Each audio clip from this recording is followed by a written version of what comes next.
ఏమా welcome back. మనం కన్సాలిడేషన్లో calculation of NCA చూస్తున్నాం కదా. సో లాస్ట్ క్లాస్లో ఎండింగ్లో మనం డివిడెంట్ విషయంలో కొంచెం కన్ఫ్యూజ్ అయ్యాం, అవునా? నేనేమో యాడ్ చేసేసాను క్వశ్చన్లో. ఎందుకని? వాడు క్వశ్చన్లో ఎక్కడ కూడా డిక్లేర్డ్ అని చెప్పలేదు, రిసీవ్డ్ అని చెప్పాడు కదా మన dividend. So declared and paid అంటే ఏం చేస్తాం, మనం యాడ్ చేస్తాం. బట్ నేను ఇప్పుడు ఐసీఏ బుక్స్ చూశాను.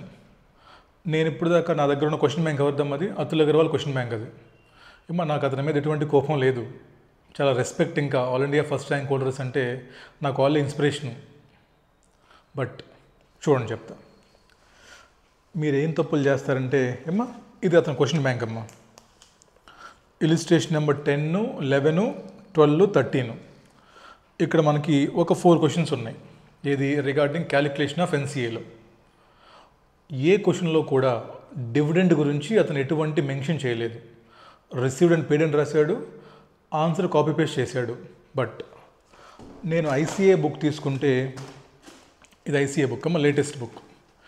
ఇలిస్ట్రేషన్ నెంబర్ 10, ఇలిస్ట్రేషన్ నెంబర్ 10 ఇది. ఏది ఫస్ట్ ఒక పెద్ద ఇలిస్ట్రేషన్ ఉంది ఇక్కడ. There is one big illustration.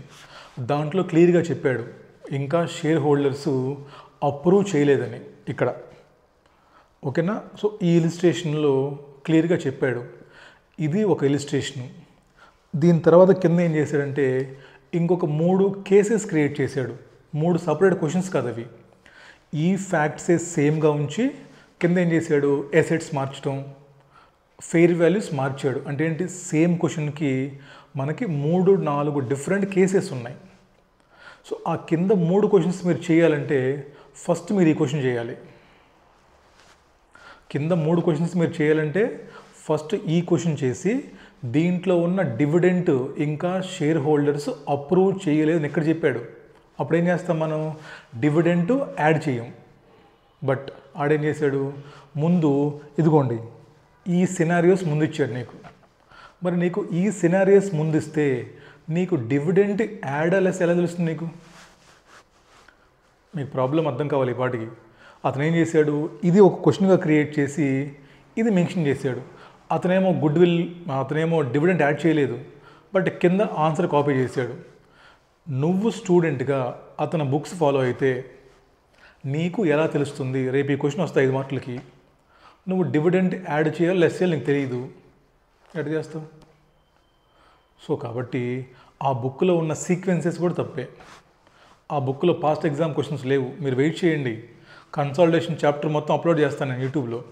నేను చూపిస్తాను మరి ఎన్ని క్వశ్చన్స్ ఆ బుక్లో ఉన్నాయి, ఎన్ని క్వశ్చన్స్ పాస్ట్ ఎగ్జామ్స్లో ఉన్నాయి.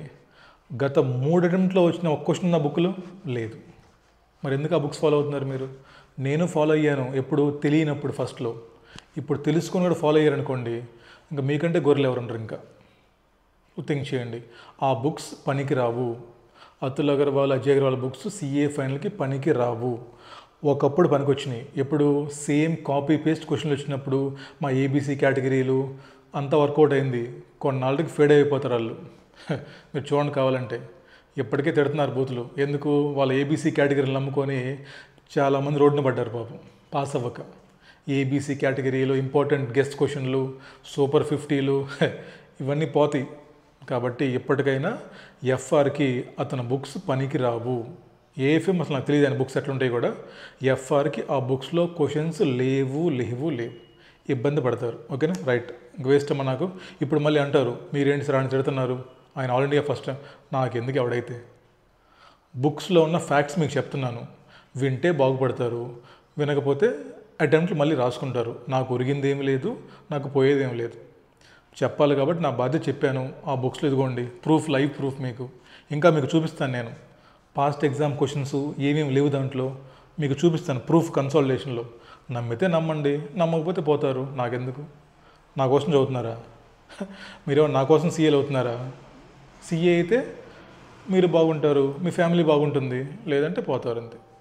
నాకెందుకు? రండమ్మా, ఆ క్వశ్చన్ బ్యాంక్ వద్దు, తీసేయండి అమ్మా. రైట్. సో ఇప్పుడు మనం ఎన్సిఐ క్యాలిక్యులేషన్ చేస్తున్నాం. ఓపెనింగ్ బ్యాలెన్స్ చేస్తున్నాము, క్లోజింగ్ బ్యాలెన్స్ చేస్తున్నాము. సో ఓపెనింగ్ బ్యాలెన్స్ చెప్పడానికి మనకి ఇందాక క్వశ్చన్ కొట్టేసేయండి అమ్మా, నేను మళ్ళీ ఇక్కడ చేపిస్తాను క్వశ్చన్ ఇప్పుడు అది. ఓపెనింగ్ బ్యాలెన్స్ కనుక్కోవాలంటే మీకు 2 మెథడ్స్ ఉన్నాయి, నెట్ అసెట్స్ అప్రోచ్ లేదా ఈక్విటీ అప్రోచ్. క్లోజింగ్ బ్యాలెన్స్ కనుక్కోవాలంటే మీరు ఓపెనింగ్ బ్యాలెన్స్కి వాడు ఎంతైతే లాభం సంపాదించాడో దాంట్లో మీ వాటా ఎంత, వాడు డివిడెంట్ డిక్లేర్డ్ అండ్ పెయిడ్ ఉంటే దాంట్లో మీ వాటా యాడ్ చేసుకుంటాం. డివిడెంట్ డిక్లేర్స్ అని ఉంటే దాన్ని మీరు తీసుకోకూడదు. బికాజ్ యాజ్ పర్ ఇండియాస్ 27 ఏం చెప్తుందంటే డివిడెంట్ ఎప్పుడు నువ్వు ఇన్కమ్ కింద రికగ్నైజ్ చేసుకోవాలంటే ఎప్పుడైతే you had right to receive establish అవుతుందో నీకు as an investor right to receive నీకు ఎస్టాబ్లిష్ అవ్వాలి. రైట్ టు రిసీవ్ ఎస్టాబ్లిష్ అవుతుంది నీకు ఆ కంపెనీ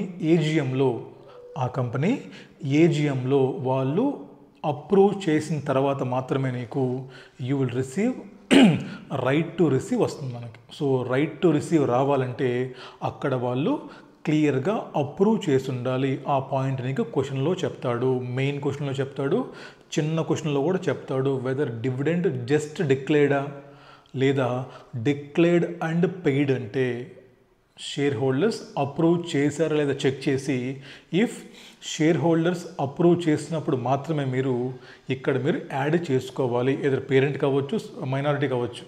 రైట్ అమ్మా? డివిడెంట్ పాయింట్ నేను మళ్ళీ చేపిస్తాను మీకు మెయిన్ క్వశ్చన్స్లో. బట్ గుర్తుపెట్టుకోండి, డివిడెంట్ అనేది రైట్ టు రిసీవ్ ఎస్టాబ్లిష్ అయినప్పుడు మాత్రమే నేను ఇన్కమ్ కింద యాడ్ బ్యాక్ చేసుకుంటాను. రైట్. మోస్ట్ ఇంపార్టెంట్ క్వశ్చన్ అమ్మా, illustration number 10 ICI latest study మ్యాట్లో ఇలిస్ట్రేషన్ నెంబర్ 10 అమ్మ.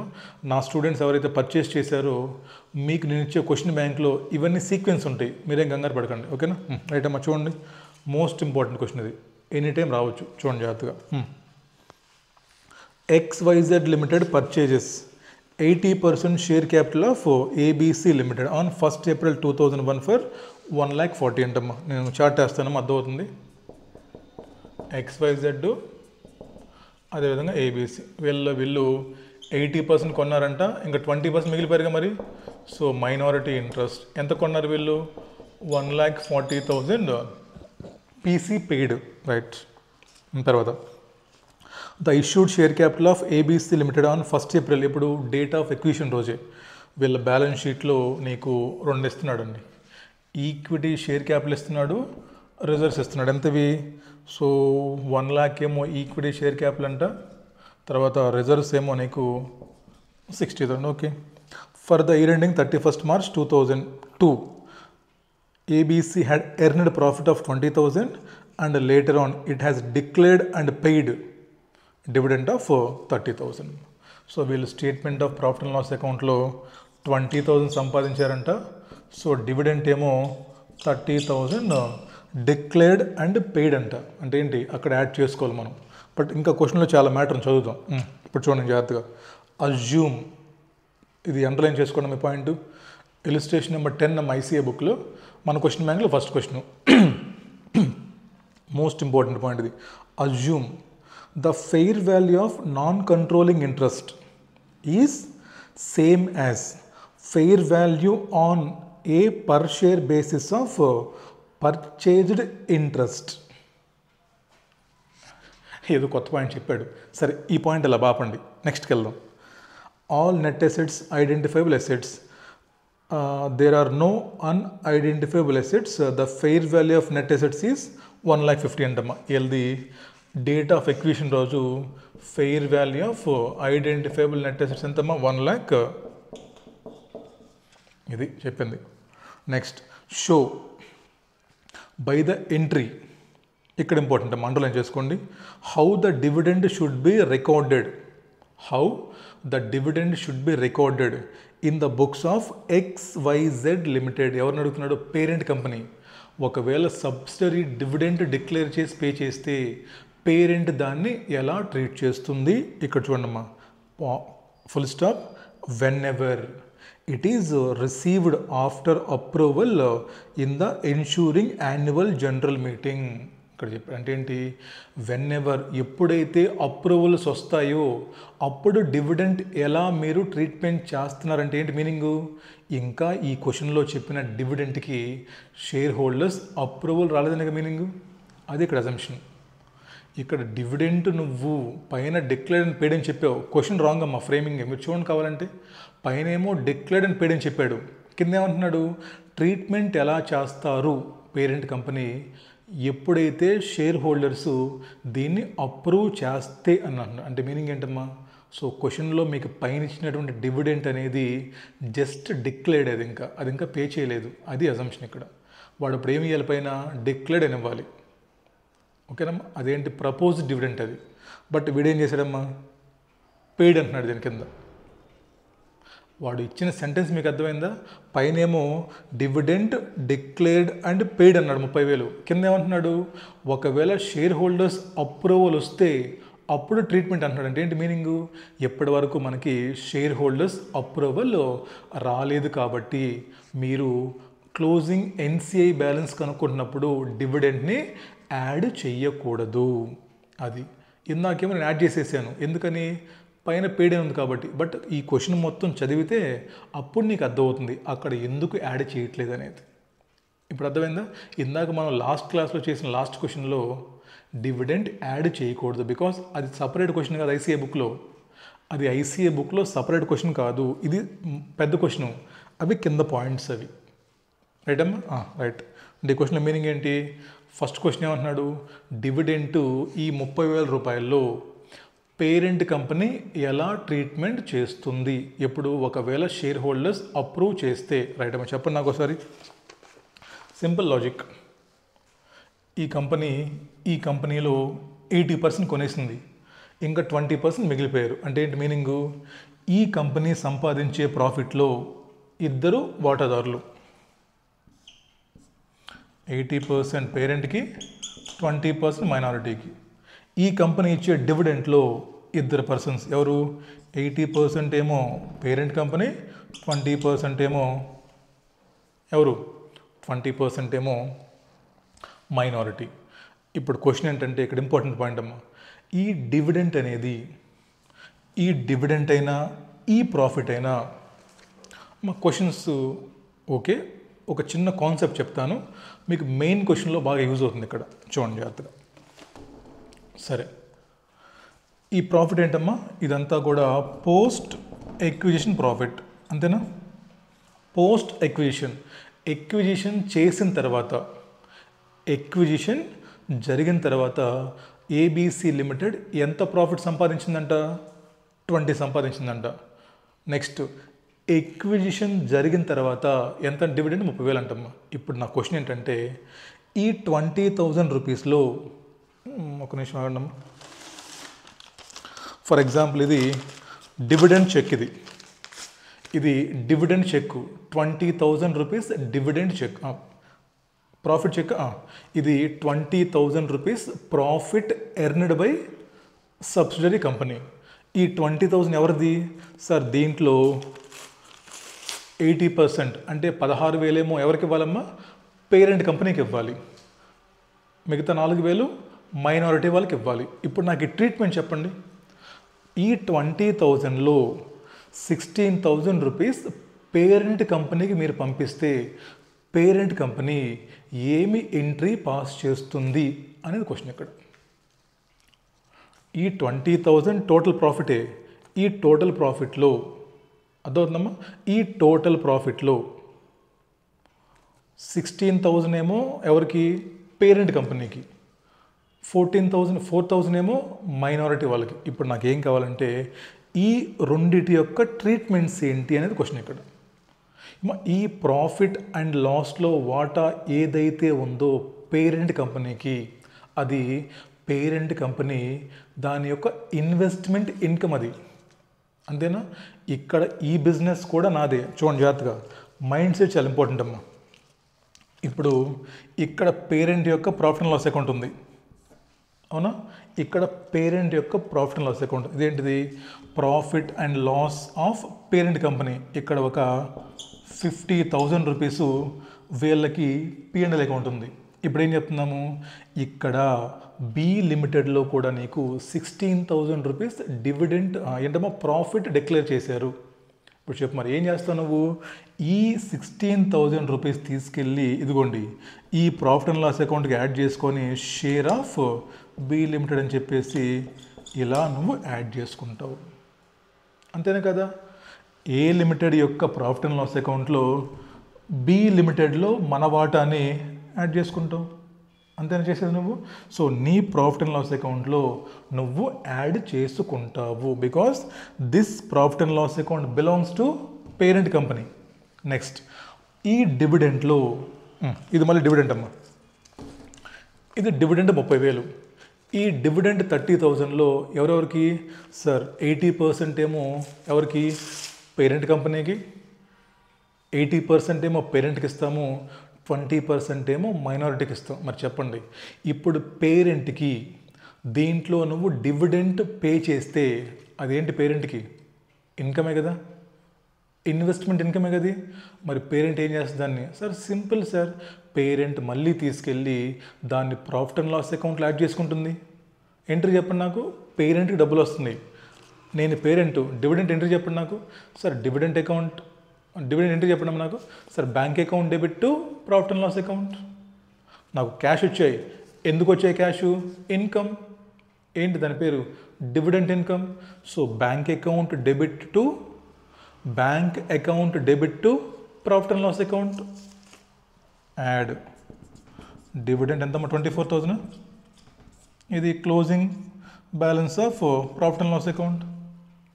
ఇది ఎవరు చేస్తున్నారు ట్రీట్మెంటు? Parent company. ఏదైతే సబ్సిడరీ కంపెనీ యొక్క ప్రాఫిట్ అండ్ లాస్ అకౌంట్లో వాటా ఉందో, లేదా సబ్సిడరీ కంపెనీ ఇచ్చే డివిడెంటు పేరెంట్కి ఏంటది? అది ఒక ఇన్కమ్.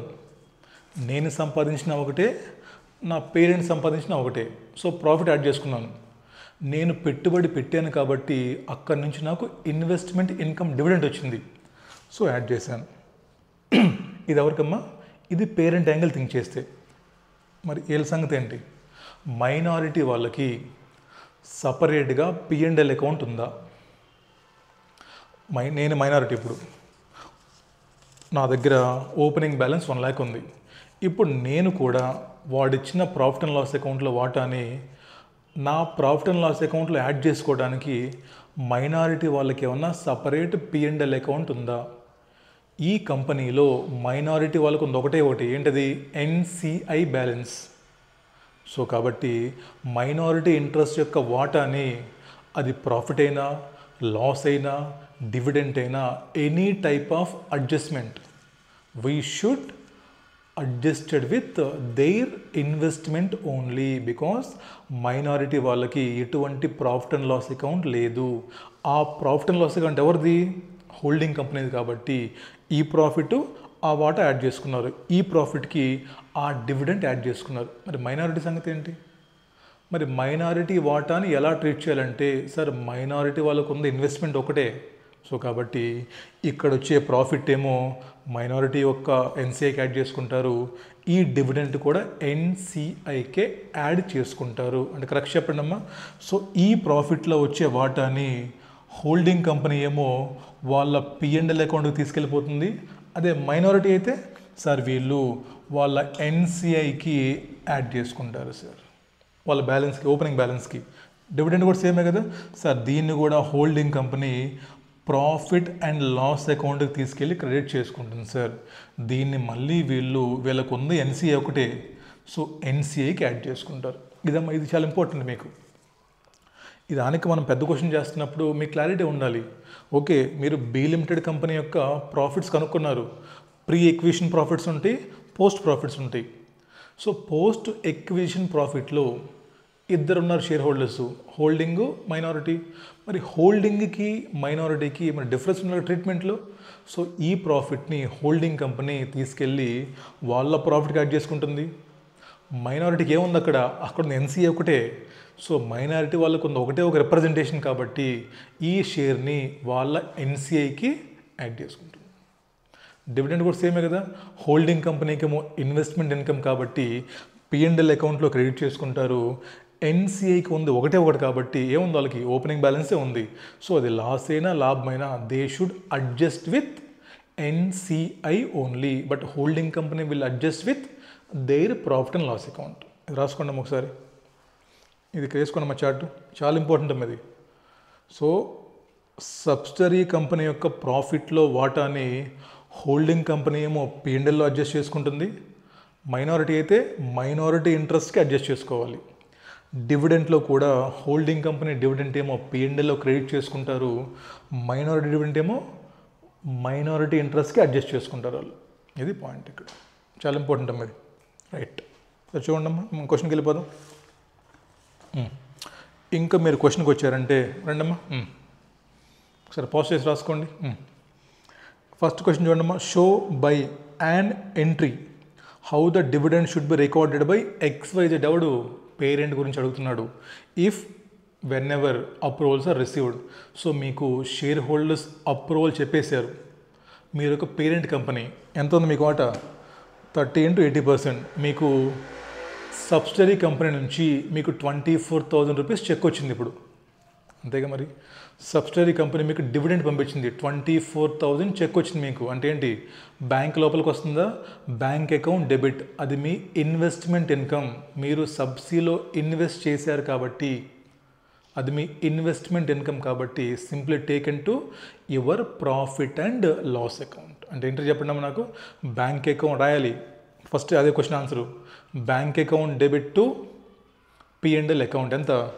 30,000 × 80%, 24,000. ఫస్ట్ ఎంట్రీ పాస్ చేయండి అమ్మా, మిగతా నేను చెప్తాను ఏంటో. ఫస్ట్ ఎంట్రీ రాయండి. Bank account debit to P&L account. మీరు P&Lలో క్రెడిట్ చేసుకుంటారు. అదే మైనారిటీ అయితే NCIకి యాడ్ చేసుకుంటారు. క్లియరా? రైట్ అమ్మా. నెక్స్ట్ క్వశ్చన్ చూడమ్మా. What is the amount of non controlling interest on 1st April using fair value method? Underline చేసుకోవాలి. అక్కడ ఏమడిగాడు? Not PSNA method. ఏమడిగాడమ్మా? ఫెయిర్ వాల్యూ మెథడ్ కావాలంట మనకి. ఓకే, చూద్దాం. And on 31st March 2002 opening అడిగాడు, క్లోజింగ్ అడిగాడు. Also pass journal entry on acquisition date. Right. ఈ క్వశ్చన్ ఇంపార్టెంట్ మార్క్ చేసుకోవాలండి. అర్థమైందా? క్వశ్చన్లో ముందు డేటా ఏంటి? XYZ ఉంది, ABC ఉంది. XYZ ABCలో 80% కొనింది, ఎంతకి? 1,40,000 PC paid. Date of acquisition రోజు వీళ్ళ బ్యాలెన్స్ షీట్లో ఈక్విటీ ఉంది, రిజర్వ్స్ ఉన్నాయి, ఈ నెట్ అసెట్స్ ఫెయిర్ వాల్యూ ఇచ్చాడు. నెక్స్ట్ 1 సంవత్సరం తర్వాత they made profit of 20,000, dividend of 30,000 declared only, not paid. అయిపోయిందా? రైట్. ఇప్పుడు మనకేం కావాలి? ఓపెనింగ్ బ్యాలెన్స్ ఆఫ్ NCI కావాలి. రైట్ అమ్మ, కింద ఇంకా calculation of opening balance of NCI and 1,4,200 చూడండి. మనకి there are 2 methods, PSNA method, fair value method. ఇది రాయం అక్కడ, వినండి మీరు. ఫర్ ఎగ్జాంపుల్ మీకు క్వశ్చన్లో PSNA వాడమన్నాడు. సింపుల్గా ఏం చేసి చెప్పండి. ఇదిగో నెట్ అసెట్స్ ఇచ్చాడా మీకు? 1,50,000 ఇంటూ ఎంతమ్మా? 30%, 20% ఈజ్ ఈక్వల్ టు 30,000. అంతేగా? వాడు క్వశ్చన్లో కానీ స్పెసిఫిక్గా ఫెయిర్ వాల్యూ మెథడ్ అని చెప్పకపోయి ఉంటే, ఇదిగా చేసేది మనం PSNA, ఇది వాళ్ళ నెట్ అసెట్స్, దీంట్లో ఎంత వాటా వాళ్ళకి? 20%. బట్ వాడు క్వశ్చన్లో ఏం చెప్పాడు మనకి? బాబు నాకు ఫెయిర్ వాల్యూ మెథడే కావాలి అంటున్నాడు. మరి నీకు ఫెయిర్ వాల్యూ మెథడ్ కావాలంటే ఎలా వస్తుందమ్మా? ఫెయిర్ వాల్యూ అంటే number of shares held by minority into fair value. నీకు క్వశ్చన్ మొత్తంలో నెంబర్ ఆఫ్ షేర్స్ ఇవ్వలేదు, సరే 10 రూపీస్ వేసుకోండి, నీకు ఫెయిర్ వాల్యూ ఇచ్చాడు క్వశ్చన్లో. ఎలా వస్తుందమ్మా ఫెయిర్ వాల్యూ అంటే? Sir number of shares held by minority into fair value of share. నీకు ఎక్కడుంది ఇన్ఫర్మేషన్? నీకు క్వశ్చన్లో ఎక్కడన్నా ఇన్ఫర్మేషన్ ఉందా? చెక్ చేయండి కావాలంటే. బట్ వాడికేమో ఫెయిర్ వాల్యూ మెథడే కావాలంటున్నాడు. సో మీకు 2 మోడల్స్ ఉంటాయి ఇక్కడ. ఒకటి డైరెక్ట్గా వాడే అమౌంట్ ఇచ్చేయటం, లేదా number of shares and share price ఇచ్చేయటం, లేదా హింట్ ఇస్తాడమ్మ, ఒక హింట్. ఆ హింటే పైన ఒక లైన్ దాకా వదిలేసాం మనం. ఇప్పుడు రండి, ఆ హింట్ అర్థమవుతుంది. ఇప్పుడు ఆ లైన్కి రండి. మా 3rd paragraph. Assume the fair value of non-controlling interest. The fair value of దీని గురించి చెప్తున్నాడు. The fair value of non controlling interest is same as their fair value on per share basis of purchased interest. ఎంత purchase చేశారమ్మా వీళ్ళు? ఎంత purchase చేశారు sir? వాళ్ళు 80% purchase చేశారు. ఎంతకి? 1,40,000కి. ఏమంటున్నాడు ఇప్పుడు? ఈ ఫెయిర్ వాల్యూ దేనికి ఈక్వల్ అంటే ఇదిగోండి దీనికి ఈక్వల్ అంటున్నాడమ్మా. అంటే ఫెయిర్ వాల్యూ ఆఫ్ పర్చేజ్ ఇంట్రెస్ట్కి ఈక్వల్ అంటున్నాడు. మీనింగ్ ఏంటి? 80%కి నువ్వు 1,40,000 పే చేసావంటే 20%కి ఎంత పే చేసి ఉంటావు అది వాడు చెప్తుంది ఇక్కడ. ఆ లైన్ మీకు అర్థమైందా? Fair value of NCI equal to fair value of purchased interest. That means 80%కి 1,40,000 పే చేస్తే అదే 20%కి ఎంత పే చేసి ఉండొచ్చు కనుక్కుందాం ఇప్పుడు. సో 1,40,000 బై 80 ఇంటూ 20 35,000 అది ఇక్కడ చెప్పేది. అండ్ అమ్మా ఇప్పుడు రాయండి. ఇంకా ఇది మీకు వద్దు, ఇది జస్ట్ మీకేంటి అర్థం కాదు. ఇంకా రాయండి. ఇంకా calculation of NCI by using fair value method. రాయండి అమ్మా. ఫర్ 80% ఇఫ్ యూ పే 1,40,000 20%కి ఎంత పే చేసి ఉండేవాళ్ళం? ఎలా వస్తాయి? 1,40,000 బై 0.8 ఇంటూ 0.2 దట్ ఈజ్ ఇదమ్మా. ఈ క్వశ్చన్లో ఇది ఒక పాయింట్ ఇంపార్టెంట్. ఇది అర్థమైంది అనుకోండి. ఇంకేముంది? ఓపెనింగ్ వచ్చింది, క్లోజింగ్ ఎలా వస్తుంది మీకు? Opening plus profit. డివిడెంట్ ఇక్కడ డిక్లేర్డే కాబట్టి డివిడెంట్ మీరు తీసుకోరు. ఇది మోస్ట్ ఇంపార్టెంట్ అమ్మా క్వశ్చన్లో. ఆ లైన్ మీకు అర్థం కావాలి. ఆ లైన్ మీకు ఎప్పుడు అర్థం అవుతుంది? క్వశ్చన్ చదివితే అర్థమవుతుంది. ఆ క్వశ్చన్ మీరు చదివినా కానీ ఇది మీకు రావాలి క్లారిటీ. ఓకే, NCI కనుక్కోవాలంటే PSNA ఉంది, ఫెయిర్ వాల్యూ ఉంది. ఇక్కడ స్పెసిఫిక్గా ఫెయిర్ వాల్యూ మెథడ్ వాడమంటున్నాడు. మరి ఫెయిర్ వాల్యూ మెథడ్ వాడాలంటే నాకు నెంబర్ ఆఫ్ షేర్స్ ఉంటే ఫెయిర్ వాల్యూ కావాలి, ఎక్కడ ఇవ్వలేదు. So he gave us hint.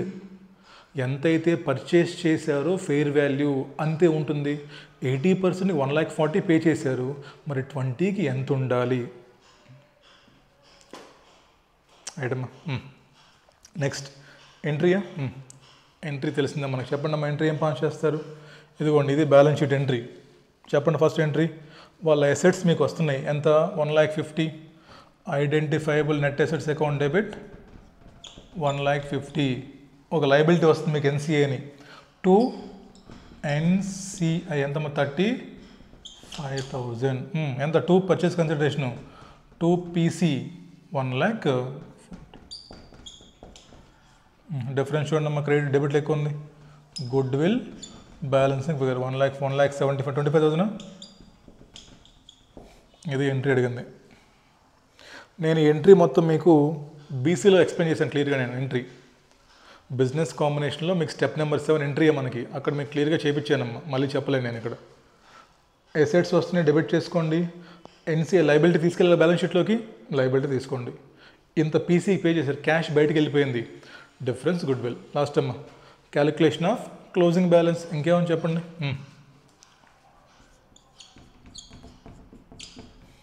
ఎంత opening balance sir? 35,000 sir. Add share in profit ఎంత?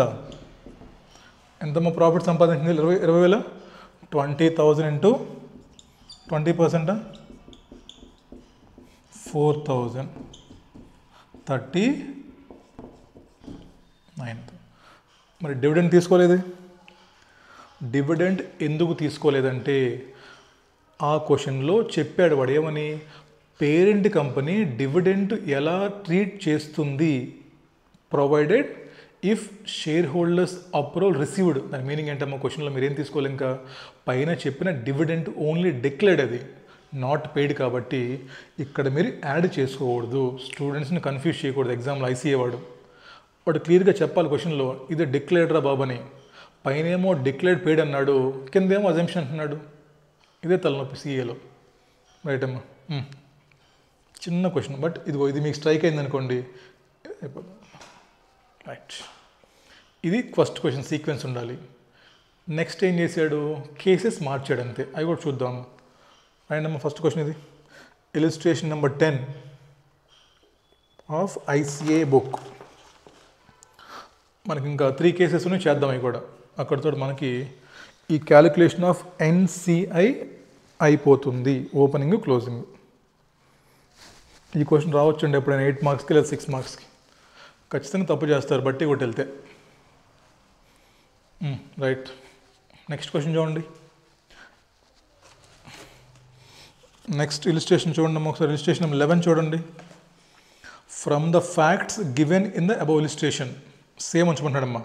Calculate amount of non controlling interest as on 1st April using proportionate share of net assets. మరి ఏమంటున్నాడు, ఈ క్వశ్చన్లో మాకు ఎన్సిఏ అనేది ఈ మెథడ్ కావాలంట. ఇదిగో ఈ మెథడ్ అయితే హోంవర్క్ అది నేను చేయను. ఎందుకు చేయటం? ఎన్సిఏ ఎదుగోండి ఏం చెప్పాడు, పిఎస్ఎన్ అన్నాడు. Assets into share 20%. So opening balance 30,000, ఎంట్రీలో ఇక్కడ 30,000 రాయండి, గుడ్విల్ మారిపోయింది ఇక్కడ. మళ్ళీ క్లోజింగ్ బ్యాలెన్స్ 30,000 ప్లస్ 4,000, 34,000 వస్తాం అక్కడ. ఇలిస్ట్రేషన్ నెంబర్ 11 హోంవర్క్ అండి మీకు. ఇలిస్ట్రేషన్ నెంబర్ 11 హోంవర్క్ డిఫరెన్స్ అర్థమైందా మీకు? ఇలిస్ట్రేషన్ నెంబర్ 11లో he is asking you to compute NCI on the basis of PSNA method. ఇదేగా పిఎస్ఎన్ఏ మారిపోయింది item right. Illustration number 12, the facts are same in the above illustration except the fair value of identifiable net assets is 1,60,000 అంట. ఇది హోంవర్కే మీకు. ఏం చెప్పాడు అమ్మాడు, ఇది 1,60,000 అంట. First ఏమన్నాడు, note use fair value method. Assets మారినాయి, ఎన్సిఐ మారిద్దా? ఎందుకు మారదు? NCI we are computing on fair value method. ఇదే ఎన్సిఐ వస్తుంది థర్డ్ కేసులో కూడా, అంతేనా? ఎన్సిఐ మరేం మారుతుంది? జర్నల్ ఎంట్రీలో ఇదిగోండి ఇక్కడ నెట్ అసెట్స్ టేక్ 1,60,000. ఇది మీరు చేస్తేనే మీకు అర్థమవుతుంది, నేను చెప్తే ఎక్కిస్తారు మీకు. ఇప్పుడు మీకు డిఫరెన్స్ అర్థం కావాలి. ఏంటి కేసులో అసెట్స్ మారినాయి, but NCI should be computed by using fair value method. మారదుగా మరి. ఏం మారిద్ది మరి అసెట్స్ అంటే? ఇదిగో ఇక్కడ మారిద్ది. ఇది మారితే గుడ్విల్ మారిపోతుంది. సో ఇలిస్ట్రేషన్ 12 కూడా హోంవర్క్. లాస్ట్ టైం ఇంకా illustration number 13, the facts remaining same, net assets are 1,60,000, calculate NCI using PSNA method. అంటే ఏంటి సింపుల్గా ఏం మారిద్ది అప్పుడు? 1,60,000 ఇంటూ 20% మారిపోతుంది. అసెట్స్ మారినాయి, మెథడ్ కూడా మార్చమంటున్నాడు. 1,60,000 ఇంటూ 20%. సో ఓపెనింగ్ ఎన్సిఏ మారిపోతుంది, అసెట్స్ మారిపోతే గుడ్విల్ మారిపోతుంది. సో మీరు ఈ క్వశ్చన్ నేను చెప్పాను క్లియర్గా. మిగతా 3 ఇలిస్ట్రేషన్స్ క్లాసెస్ పర్చేస్ చేసినా యూట్యూబ్లో చూస్తున్నా మీరు హోంవర్క్ చేయండి. అప్పుడు మీకు క్లారిటీ వస్తుంది. ఓకే, ఏది మారితే ఎక్కడ మారుతుంది. ఎన్సిఐ నుంచి ఫెయిర్ వాల్యూ నుంచి పిఎస్ఎన్ఏకి వస్తే ఎక్కడ మారుతుంది? ఓపెనింగ్ మారిద్ది, ఎంట్రీలో మారిద్ది. అదే నెట్ అసెట్స్ మారిపోతే ఇక్కడ మళ్ళీ చూడండి, నెట్ అసెట్స్ మారిపోయినాయి, బట్ నెట్ అసెట్స్ మారినప్పుడు మళ్ళీ చెక్ చేయాలి కదా. ఎన్సిఐ పిఎస్ఎన్ఏ ఫెయిర్ వాల్యూ అని, ఫెయిర్ వాల్యూ మారదుగా మరి. ఇదిగోండి మళ్ళీ పిఎస్ఎన్ఏ అంటే బికాజ్ అసెట్స్ మారిపోయినాయి కాబట్టి ఎన్సిఐ కూడా మారుతుంది. ఏది 4th కేసులో 1,60,000 and 20%. సో మీరు ఇలిస్ట్రేషన్ 11, 12, 13 మీ సొంతగా హోంవర్క్ చేశారంటే మీకు ఈ కాన్సెప్ట్ ఇవాళతోటి క్లియర్. అన్ని ఇంటర్లింక్ కేసెస్ మెయిన్ క్వశ్చన్లో డివిడెంట్ డిక్లేర్డే కాబట్టి ఏ కేసులో కూడా మీరు డివిడెంట్ యాడ్ చేయలేదు. అది వీడేం చేశాడు, ఒక్కడో క్వశ్చన్ చేశాడు, ఇంటర్లింక్ అని తెలియదు నా question. Then how could you solve? మిస్గైడింగా కాదా చెప్పండి. మీరు తప్పులు చేస్తారు చేరు ఎగ్జామ్లో, మీ ఇష్టం ఇంకా. సో ఇది సంగతి. సో ఏమైపోయింది వాళ్ళ మనకి ఎన్సిఐ క్యాలిక్యులేషన్ అయిపోయింది and treatment of profit and dividend in the hands of parent అయిపోయింది, in the hands of subsidiary అయిపోయింది. వస్తే ఈ క్వశ్చన్ రావచ్చమ్మా దీంట్లో. ఇంకా ఉన్నాయి ఎన్సిఐ కనుక్కోవడానికి. There are some other questions also, అవి కూడా చేద్దాం మనం. బట్ ఈ క్లాస్ ఇంతేనమ్మా ఇక్కడ వరకు. ఈ క్లాస్లో ఈ క్వశ్చన్ క్లారిటీ తెచ్చుకొని మీరు ఇలిస్ట్రేషన్ నెంబర్ 11, 12, 13 హోంవర్క్ చేసి హోంవర్క్ చేసిన తర్వాత మాత్రమే మీరు నెక్స్ట్ క్లాస్ ఓపెన్ చేయండి. ఇంకా మీకు 2 క్వశ్చన్స్ ఉన్నాయి, ఎగ్జామ్ క్వశ్చన్స్. అవి 2 నేను నెక్స్ట్ క్లాస్లో చేస్తాను, అందరం చేద్దాం. ఓకేనమ్మా? రైట్, బాయ్, కలుద్దాం మళ్ళీ. చదువుకోవాలి.